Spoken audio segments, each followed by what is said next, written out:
সেবারে আমরা 25 বছর পূর্বে যে সংস্থার জন্ম হয়েছিল, তিল তিল করে গড়ে ওঠা সুরশ্রী সঙ্গীত কলা একাডেমি আজ মহিরুহিতে পরিণত হয়েছে।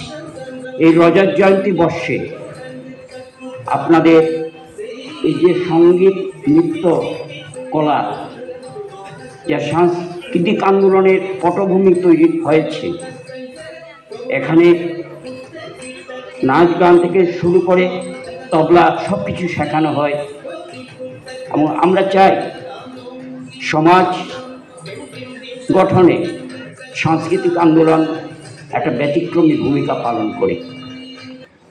আমরা মিল সিনহার নেতৃত্বে এই প্রতিষ্ঠান যেভাবে কাজ করে যাচ্ছে, সেটা সমাজের আগামী দিনে আরও সুন্দর এবং নির্ণায়ক ভূমিকা নেবে।